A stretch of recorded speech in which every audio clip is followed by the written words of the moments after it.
메시지 성경 빠른 통독. 오늘 말씀은 야고보서 3장에서 베드로전서 개요까지입니다. 3장 말의 힘. 친구 여러분, 성급하게 선생이 되려고 하지 마십시오. 가르침에는 막중한 책임이 따릅니다. 선생은 가장 엄격한 기준을 적용받습니다. 우리 가운데 완전한 자격을 갖춘 사람은 하나도 없습니다. 우리는 입을 열 때마다 거의 매번 실수를 저지릅니다. 온전히 참된 말을 하는 사람을 만난다면 여러분은 삶을 완벽하게 제어하는 완전한 사람을 보고 있는 것입니다. 말의 입에 물린 재갈이 말의 온몸을 통제합니다. 큰 배라도 능숙한 선장의 손에 작은 키가 잡혀 있으면 그 배는 아무리 거센 풍랑을 만나도 항로를 벗어나지 않습니다.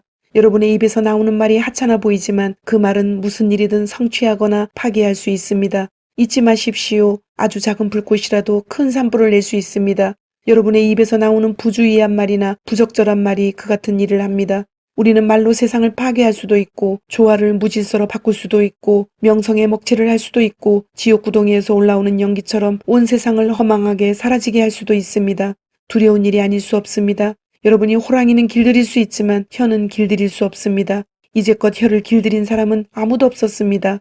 혀는 사납게 날뛰는 무자비한 살인자입니다. 우리는 혀로 하나님 우리 아버지를 찬양하기도 하고 바로 그 혀로 하나님이 자기 형상대로 지으신 사람들을 저주하기도 합니다. 한 입에서 저주도 나오고 찬양도 나옵니다. 친구 여러분, 그런 일이 계속 일어나서는 안 됩니다. 샘물이 하루는 단물을 내고 다음 날은 쓴물을 낼 수 있겠습니까? 사과나무가 딸기를 낼 수 있겠습니까? 딸기 덩굴이 사과를 낼 수 있겠습니까? 더러운 진흙 구덩이에서 맑고 시원한 물 한 잔을 얻을 수 있겠습니까? 참된 지혜, 지혜롭다는 평가를 듣고 싶습니까? 지혜롭다는 평판을 쌓고 싶습니까? 여기 여러분이 할 일이 있습니다. 제대로 살고 지혜롭게 살고 겸손하게 사십시오. 중요한 것은 여러분의 말하는 방식이 아니라 살아가는 방식입니다. 야비한 야심은 지혜가 아닙니다. 스스로 지혜롭다고 뽐내는 것도 지혜가 아닙니다. 지혜롭게 보이려고 진실을 왜곡해 말하는 것도 지혜가 아닙니다. 그것은 지혜와는 한참 거리가 멉니다. 그것은 짐승같이 약삭 빠르고 악마같이 교활한 속임수일 뿐입니다.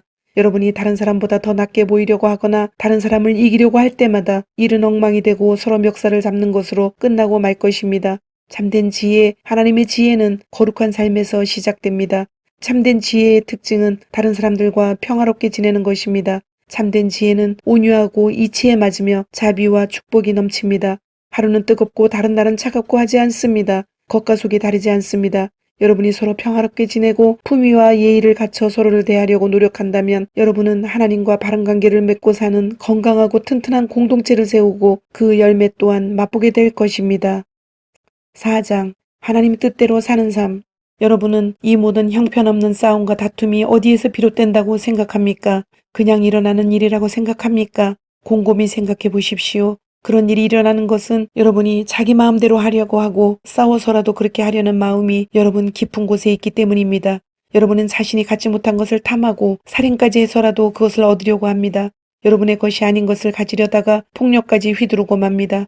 여러분은 그런 것을 달라고 하나님께 구하지는 않겠지요. 그 이유가 무엇입니까? 여러분이 가질 권리가 없는 것을 구하고 있음을 잘 알기 때문입니다.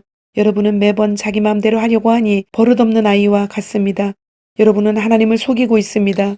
온통 자기 마음대로 살거나 기회 있을 때마다 세상과 놀아나는 것이 여러분이 원하는 바라면 여러분은 결국 하나님의 원수가 되어 하나님과 그분의 길을 거스르고 말 것입니다. 여러분은 하나님께서 관심을 두지 않으신다고 생각합니까? 잠언은 하나님은 맹렬히 질투하시는 연인이시다라고 말합니다. 그분께서 사랑으로 주시는 것은 여러분이 얻고자 하는 다른 어떤 것보다 훨씬 나은 것입니다. 하나님은 자기 마음대로 하려는 교만한 자들을 대적하시고 기꺼이 자기를 낮추는 사람들에게는 은혜를 베푸신다는 말씀은 누구나 아는 사실입니다. 그러니 하나님이 여러분 안에서 그분 뜻대로 일하시게 해드리십시오. 마귀에게는 큰 소리로 안 돼 하고 외치고 마귀가 날뛰지 않는지 주시하십시오. 하나님께는 조용히 예 하고 말씀드리십시오. 그러면 하나님께서 즉시 여러분 곁에 계실 것입니다. 교회에서 손을 떼십시오. 내면의 삶을 깨끗하게 하십시오. 여기저기 기웃거리지 마십시오. 땅을 치며 하염없이 우십시오. 놀고 즐기는 일은 끝났습니다. 신중하게, 참으로 신중하게 처신하십시오. 주님 앞에 무릎을 꿇으십시오. 여러분이 일어설 수 있는 길은 그 길뿐입니다. 친구 여러분, 서로 헐뜯지 마십시오. 그런 식의 험담은 하나님의 말씀, 그분의 메시지, 그분의 고귀한 법을 짓밟는 행위입니다. 여러분은 복음의 메시지를 존중해야지 거기에 낙서를 해서는 안 됩니다. 사람의 운명은 하나님이 정하십니다. 도대체 여러분이 누구이기에 다른 사람의 운명에 간섭할 수 있단 말입니까? 한 줌 안개와 같은 인생. 오늘이나 내일 이러저러한 도시에 가서 1년 정도 머물면서 사업을 시작해 큰 돈을 벌어야겠다고 건방진 소리를 하는 여러분에게 한마디 하겠습니다. 여러분은 내일에 대해 아무것도 알지 못합니다. 여러분은 햇빛이 조금만 비쳐도 금세 사라지고 마는 한 줌 안개에 지나지 않습니다. 오히려 주님이 원하셔서 우리가 살게 된다면 이러저러한 일을 하겠다고 말하는 습관을 들이십시오. 사실 여러분은 우쭐거리는 자아로 가득 차 있습니다. 그런 자만은 다 악한 것입니다. 여러분이 옳은 일을 할 줄 알면서도 하지 않는 것, 그것이 바로 여러분의 죄악입니다. 5장. 부자들에게 주는 경고. 마지막으로 거만하게 구는 부자들에게 말합니다. 슬퍼하며 몇 가지 가르침을 받으십시오. 그대들은 재난이 닥칠 때 눈물을 담을 양동이가 필요할 것입니다. 그대들의 돈은 썩었고 그대들의 좋은 옷은 역겹기 그지없습니다. 그대들의 탐욕스러운 사치품은 내장에 생긴 암과 같아서 안에서부터 그대들의 생명을 파괴하고 있습니다. 그대들은 스스로 재물을 쌓아 올렸다고 생각하겠지만 그대들이 쌓아 올린 것은 다름 아닌 심판입니다.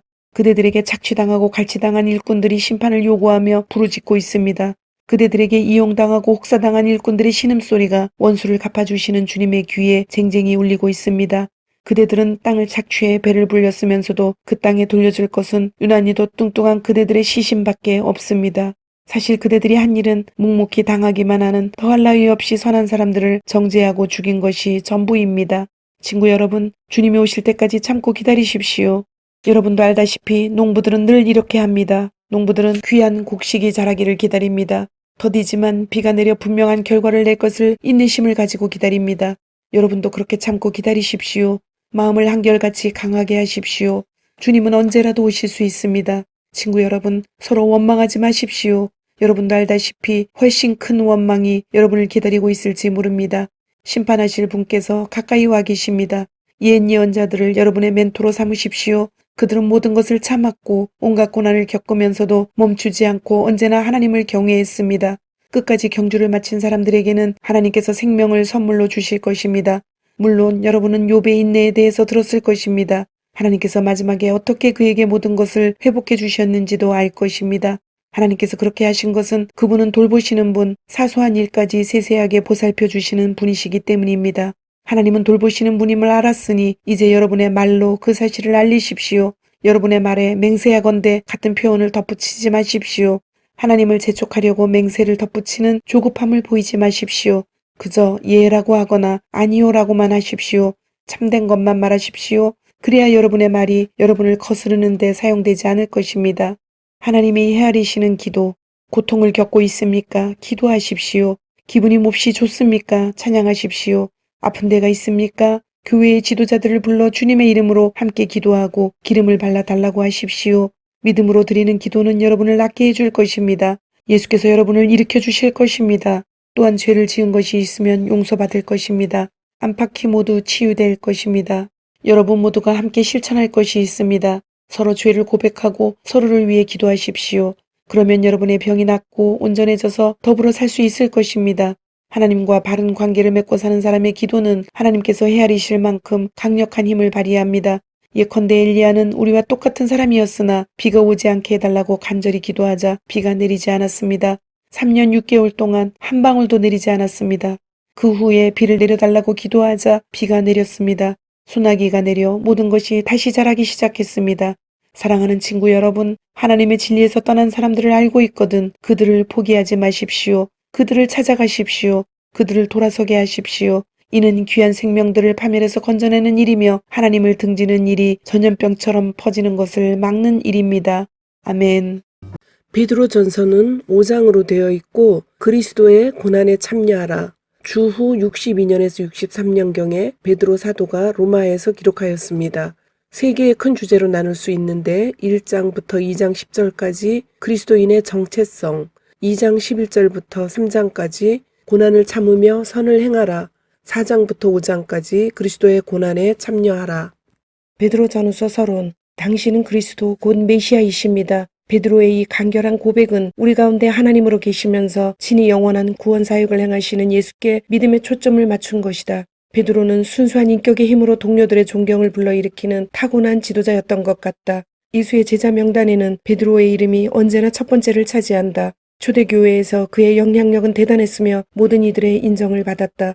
이러한 위치 때문에 그는 기독교 공동체 안에서 가장 영향력 있는 인물이 되었다. 또한 그는 힘찬 설교와 뜨거운 기도, 담대한 치유 사역과 지혜로운 지도력을 통해서도 자신에게 주어진 신뢰가 정당하다는 것을 증명해 보였다. 베드로가 영향력 있는 자리에 있으면서 처신한 방식은 그의 영향력보다 훨씬 인상적이다. 그는 중심에서 벗어나 있었고 권력을 휘두르지 않았으며 예수께 한결같이 순종했다. 카리스마 넘치는 성품으로 보나 으뜸으로 인정받은 위치로 보나 그는 쉽게 권력을 넘겨받을 수도 있었고 예수와의 각별한 관계를 내세워 스스로를 높일 수도 있었다. 그러나 오늘날의 영적 지도자들이 자주 범하는 것과 달리 그는 그렇게 하지 않았다. 그것은 참으로 인상 깊고 감동적이다. 실제로 그는 편지를 읽는 이들에게 여러분은 자신의 모습에 만족하고 거들먹거리지 마십시오. 하나님의 강한 손이 여러분 위에 있으니 때가 되면 그분께서 여러분을 높이실 것입니다. 라고 말한다. 베드로전서 5장 6절. 베드로는 한 줄기 신선한 산들바람과 같은 사람이었다. 베드로가 쓴 두 통의 편지는 성령께서 베드로 안에 빚으신 예수의 성품을 드러내 보여준다. 특권보다는 고난을 기꺼이 껴안으려는 마음,